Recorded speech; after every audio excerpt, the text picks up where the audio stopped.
Did you get involved with the Jewish community when you got here? Yes, I did. Okay. We became members of Beth Torah and became very quickly involved in the synagogue, and I became involved with the board of directors. And one of the things that I got involved with was helping to build the new building. Mm-hmm. Because when we were first members, the congregation was meeting in a church right next to what was going to be the synagogue property. So we needed to build a building. So I got involved in fundraising to build the building. And then shortly thereafter, the congregation realized it needed to buy cemetery plots. And once we bought cemetery plots, of course, we needed a Hevra Kadisha. Mm-hmm. So I was one of the founding members of the Hevra Kadisha.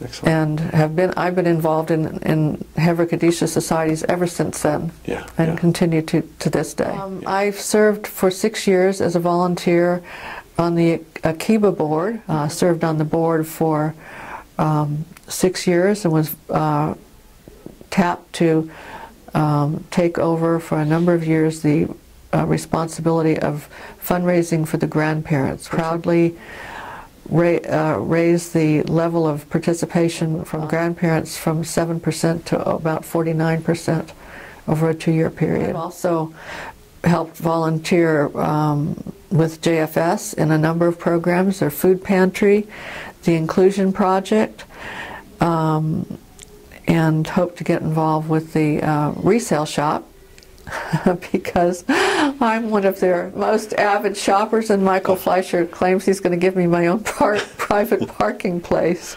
And one of my very favorite projects has to do with B'nai Zion, which is a foundation that supports several projects in Israel, including the B'nai Zion hospital in Haifa and the Ahava village in Kiryat Bialik, and I'm on both their regional board and their national board. When I was working for many years at the Anatole Hotel as the Director of Human Resources, I had the privilege of serving on the board of directors of the North Texas Food Bank. This was many years ago, but I was very excited about the fact that in those years we were instrumental in beginning the program that now continues, where the hotel and restaurant industry give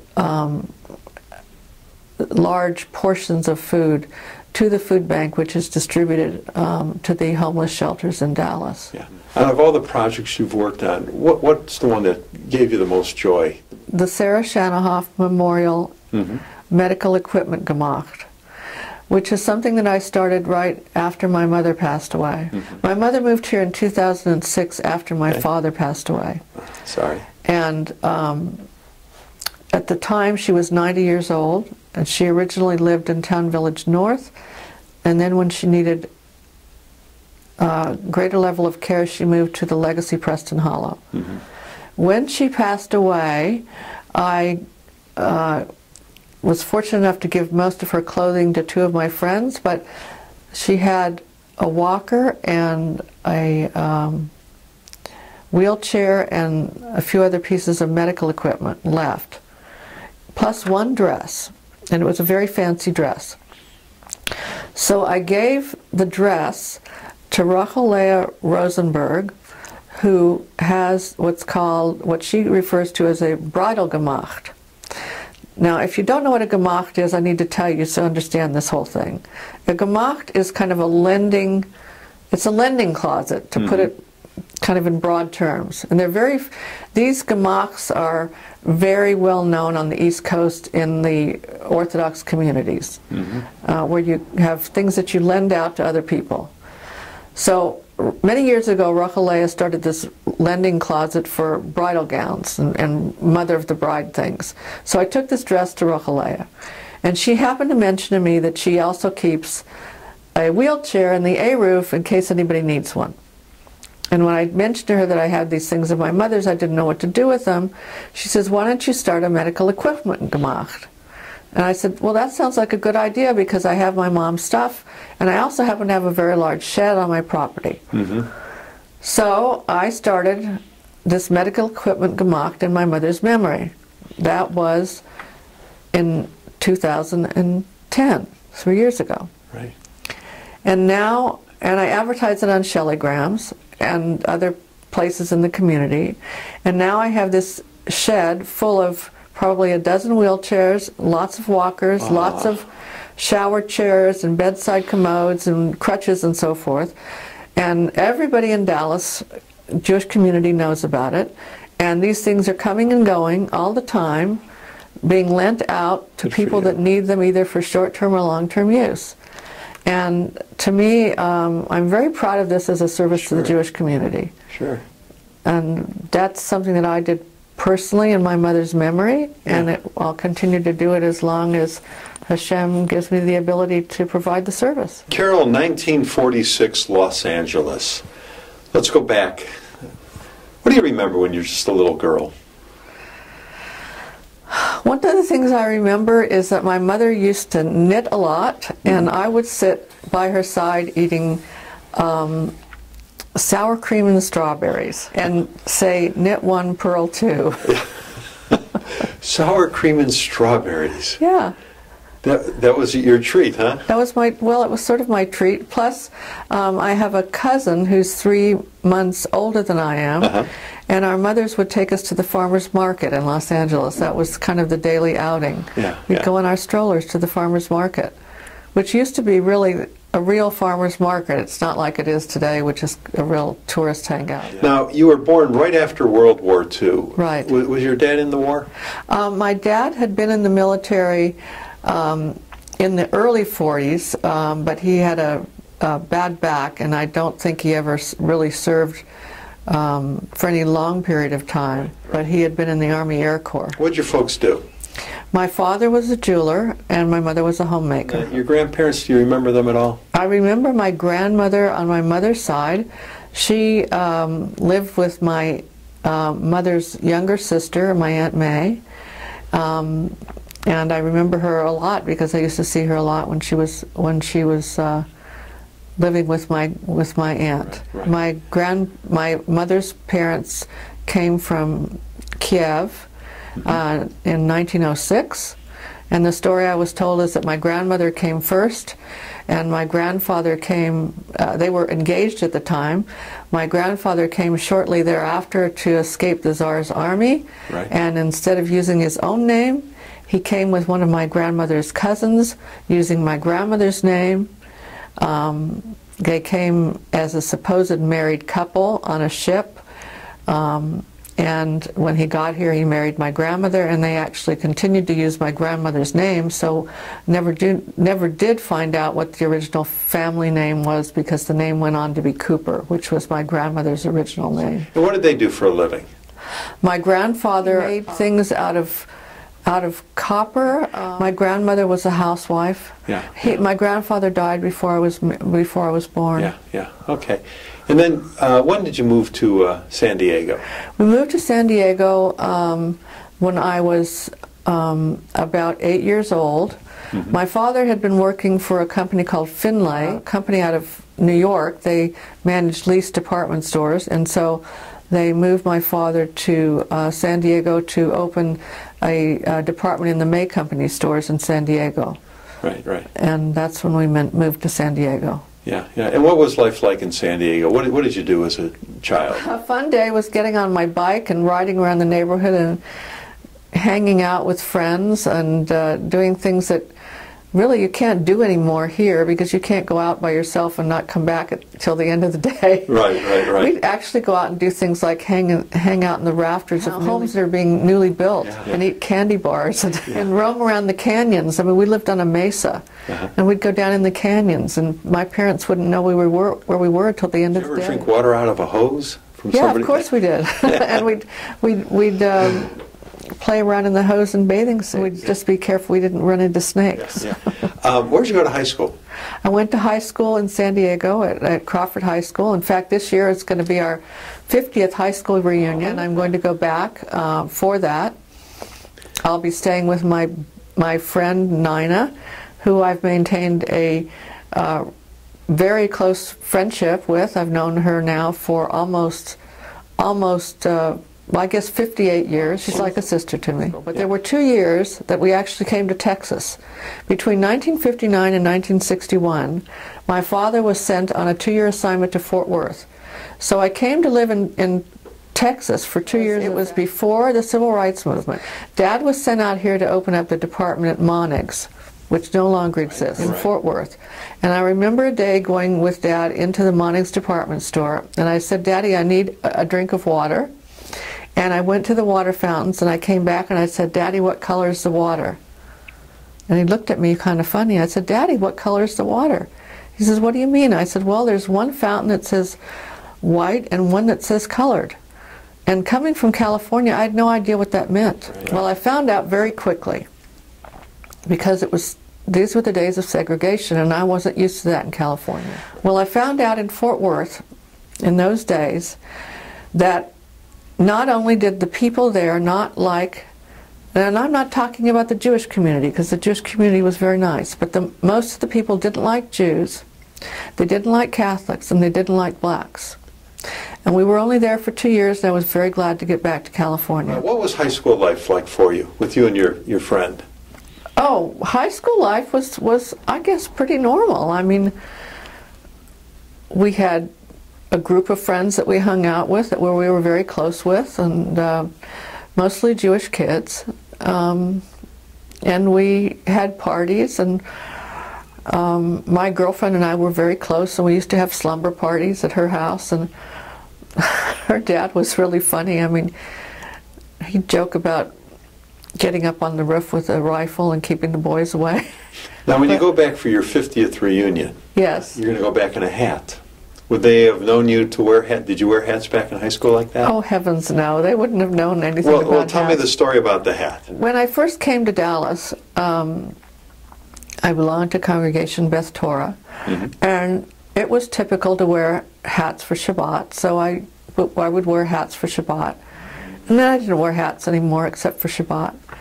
And then later on in my life here in Dallas, I became more observant, and I wore hats not only for Shabbat, but I decided really to become more observant and to cover my head. And so I started wearing hats all the time, and I decided that I really liked hats. And so hats became a fashion statement.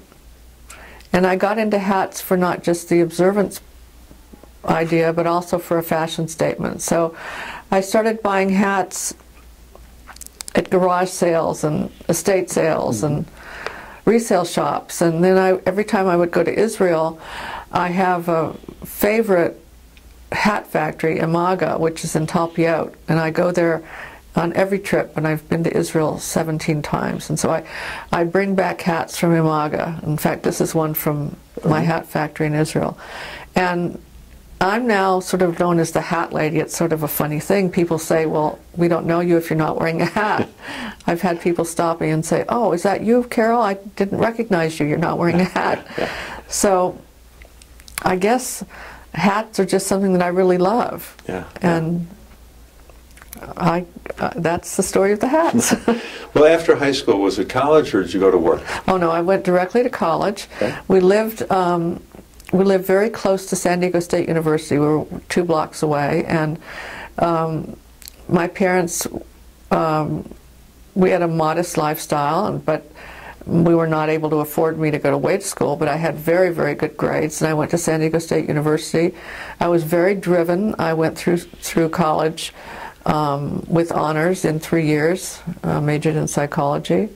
Went through graduate school, also with honors, and got a master's degree in counseling, and immediately went to work. I went to work for the state of California as a counselor within the Department of Employment.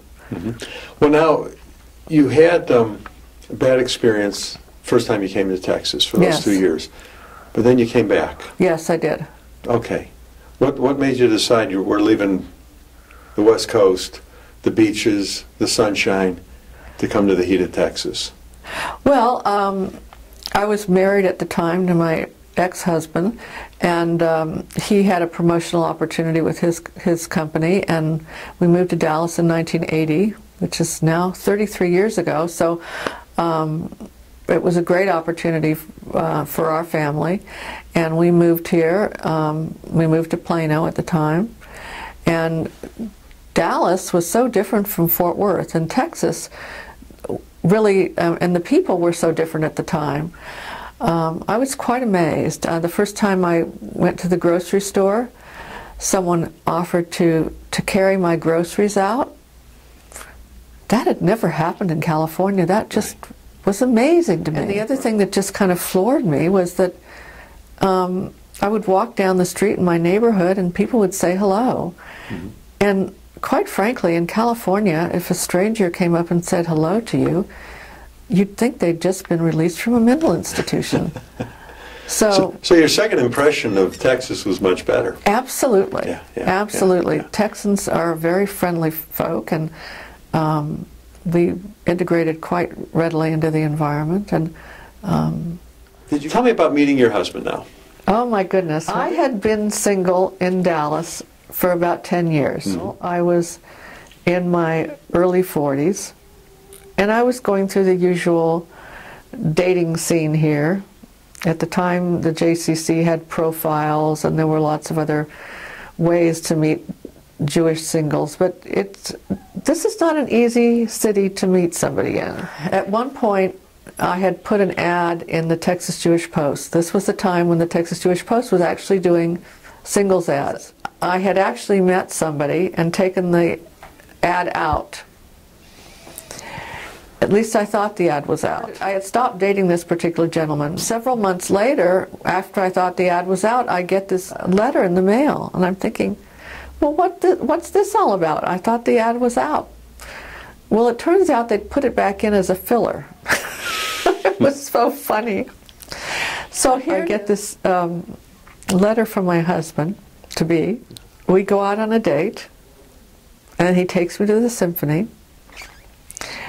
And we really enjoyed one another very much, and he wanted to take me out again, and I told him, I says, well, you're going to have to wait a week and a half because I've just planned this sailing vacation with a friend. We were going to go, a bunch of us were going to go rent a 50-foot sailboat in the Grenadine Islands for about a week.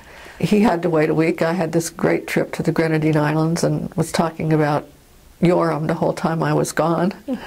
And he came back, and I went out with him, and that was it. We were a couple after that. Now we did date for 2 years before we married, because he had been previously married, and he was determined that he was going to make sure that it was right. But we started dating in October, and he did ask me to go with him. He's Israeli, and he did ask me to go the following April for Passover to meet his family in Israel. And I accepted the invitation, and I knew that I was being taken to be vetted. We had a great trip, and while we were there, his sister-in-law said, well, when are you planning to come back to visit again? And I said, well, what are you doing for Hanukkah? She said, nothing special. I said, well, do you think we can come back for Hanukkah? And we did. We were married the following Hanukkah. So our anniversary date is actually the first night of Hanukkah. How nice. Yeah, but we were, thanks to the Texas Jewish Post. Yeah. That's how we met. My husband and I have had a very great challenge, which we hadn't planned on. When we got married, of course we were both without children. And then 5 years into our marriage, because of circumstances with his daughter, we wound up with the opportunity of raising his two grandchildren. At the time they were 2.5 and 4.5, and we've now been raising them for 10 years. So while I was never a mother myself, I've now been the mother of 2 children. They were both students at Akiba for a number of years. My grandson spent years at Akiba and then went to St. Anthony's, and we're very proud that he's now going to be going to the Alexander School. He's a genius of a child, and very, very proud of his accomplishments. My granddaughter, Helen, has been at Akiba, and now she's going to be going to Fair Hill. Tell me about your younger brother. My younger brother is a very interesting story. My younger brother is, he's a year and 10 months younger than I am. He's a scientist. He chose to leave the Jewish religion and become a Sikh, and he lives in San Diego. Now, in your lifetime, there's been so many momentous occasions, you know, that you lived through. The Vietnam War. Did that affect you at all? Actually, yes, it did, because a number of my schoolmates were called from college to go to the Vietnam War. Right. They were, you know, draft eligible, and they got called out of school. They went to the Vietnam War, and I was, I guess, what you'd call pretty much a hippie at the time. Yeah. And I remember the years of marching against the war. Yeah. I was very much I wouldn't call myself a radical, but I did a lot of marching in those days. It was a turbulent time in the country. Very turbulent time. How did the Kennedy assassination affect you? Oh, it affected me very deeply. I can remember exactly where I was at the time. I was in my first year of college. I was sitting in my geology class. I can actually picture the girl that was sitting next to me. We heard about it right before class started. I got up from the class. I went and found a phone booth, and I called my father at work, and I told him what I had heard. I was crying and crying and crying, and I just walked home. Yeah. I walked home. I couldn't stand to be at school anymore, and I was devastated. Yeah, yeah. What was the happiest time in your life? The happiest time in my life was when I married my husband. Yeah. Yeah. I felt I had found my true soulmate. What advice would you want to leave to the next generation? Find a way to serve God, to be content with yourself and what you have, and also do the things that you personally want to do now, not to wait. Yeah, yeah. So many people I know have waited too long, and they haven't had the opportunities to do them. Good job today. Thank you.